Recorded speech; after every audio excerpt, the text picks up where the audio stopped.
We're live on Facebook, live on YouTube is loading up. IG, how you guys doing? You already know what it is. The Haiti Biz News Show, Monday to Friday, bringing you news that's going to keep you informed, engaged, and reacting in the most optimal way for your business, investment, and entrepreneurial activity. Today is the 5th of June. Let's talk about it. We have a show today. It was broached upon yesterday very briefly, but it's important that we do take a little bit of time and talk about it today, which is the issue of government strikes. Right, I think that's something that occurs in every country to some extent, in some form. Actually, it happens more often in countries that are more of French descent than more American. I appreciate you watching from Taiwan,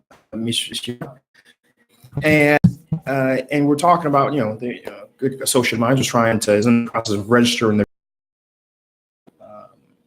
actually registering this entity, and the employees are on strike.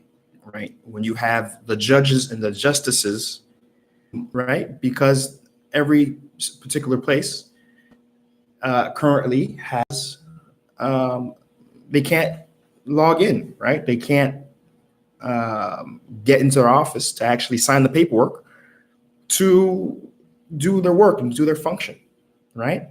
And so that's a problem, and that's an ongoing issue. The most recently, DGE, of course, for folks who don't know, it's the bureau that handles tax in the country in Haiti.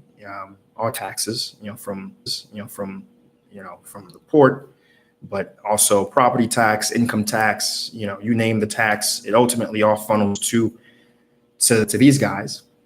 And everything you have to do generally in the country, from renewing your driver's license to renewing your vehicle tags, you first have to ensure that you're current. You've paid your income tax more or less for the year, and they give you a certificate that shows that this person's paid. And so, in other words, before you can get any other government service, including register on business, you have to go to the DGE.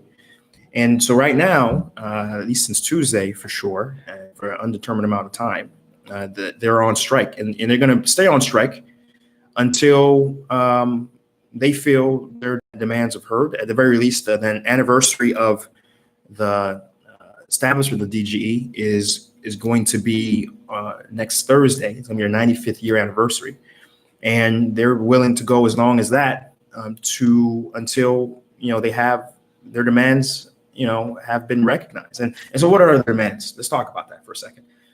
A lot of these are lower level employees. We're talking about the directors or whatnot, but the lower level employees, the actual people you interact with, a lot of them have had salaries between 12,000 good to 15,000 good since at least 2012. They haven't had an increase. The last time that increase was in 2012 for 1,000 good, and even then they're saying it wasn't enough because right after that there was some imposition of a new tax tariff, tax thing they had to provide for either their car or just to one of the pieces of papers, because each individual piece of paper you get while you're trying to renew, also you have to pay a fee for it. And the net result was that even though they got a $1,000 increase in their salary, they had to pay 1,000 good worth of new taxes that same year, which totally offset it, right?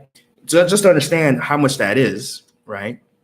You're like, okay, what's 15,000 good? What's let's take the top end, right? This was 15,000 good exactly. Let's do the math in today's rates, divided by what's the current ratio? So they're basically getting paid $157 a month, right? And that's in today's currency, right? Now, assuming that they haven't had a change in salary, and I think back in 2012, let's see, when I really began engaging in Haiti in 2017, it was 60. I think 2012 it was probably around 40, right? 40 good to $1. So back then, their salary was equal to $375. Now it's equivalent to 175, more than half. Their salary has gone down more than half in real purchasing power, but they haven't had an increase. That's a problem. That's a serious problem, right? So, by the way, let me take a quick reprieve because I'm seeing my connection is a little bit lagging. Let me see if I can improve that. Bear with me, guys.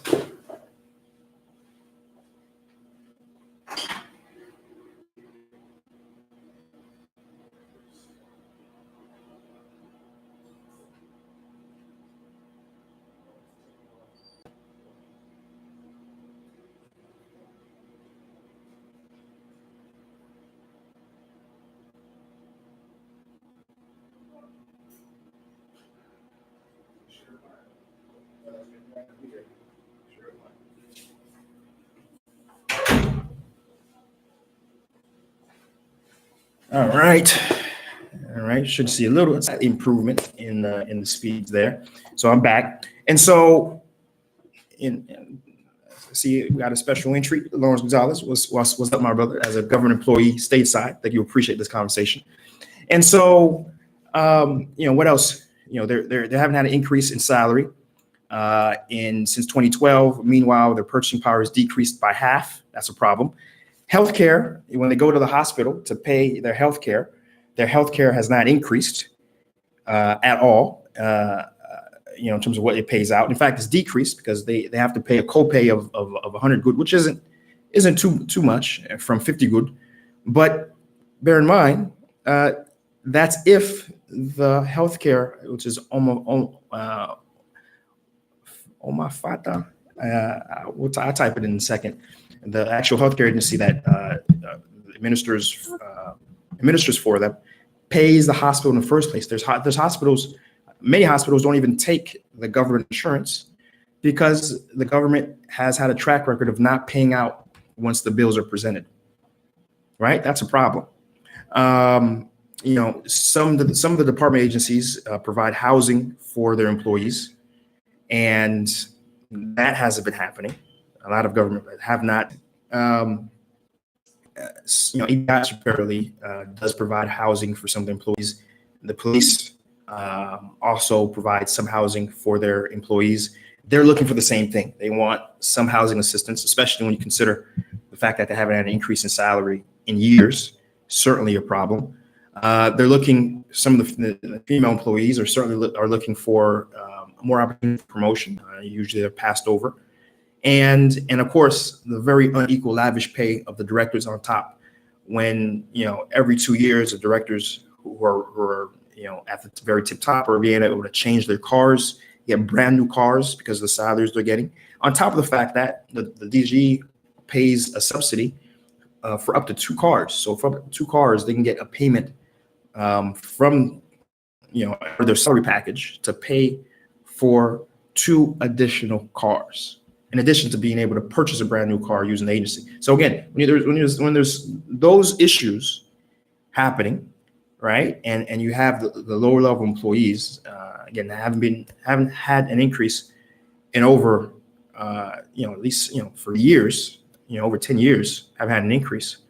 There's a problem, right? And it also makes you understand and appreciate, and not be too mad at the fact that, when you do go and someone who's every year I try to pay my taxes, every year I have to go to the government for something, why I avoid it so much. It kind of makes sense why, somebody will openly in the middle of the floor, right, with no shame, say, hey, yeah, I'll do the service, but I need 5,000 good, to do it. I know that's only 250 good for the service, but yeah, I need 5,000 good, under the table, right? There's an open culture of, just paying folks, what we'd call a bribe. But when you understand that, the conditions of which the employees are in, right, it adds up. 2 + 2 is making 4 in the situation where, yeah, absolutely right, Lawrence. Terrible governance, right? The employees have 100% incentive to try to, if they size you up with someone who has money and could pay, to try to get some extra money, to feed themselves, right? And so, so that's something I just wanted to talk about, because the real effect when it comes to, investment in doing business as just a single person trying to, be an entrepreneur. The real effect of these sort of things is that you can't get government services when you need it and expect it. You can't, right? That's number one. And number two, it breeds a culture of what we see, which is, it's big news right now. The president right now is embroiled with a very massive corruption, Petrocaribe, and it's now open knowledge of how Agritran had gotten millions of dollars through Petrocaribe, right? So you see that at the top, and there's a different degree of incentives going on there. And then when you hear stories like this, without being paid, without payments, which is insane, right? So you have the low level employees who, have a maximum. Again, when I was having a conversation with my associate, his process and what he's going through, I just said, hey man, I laughed, and folks who know me know that I'm the most impatient person in the world. But since coming and doing business in Haiti, I've since become,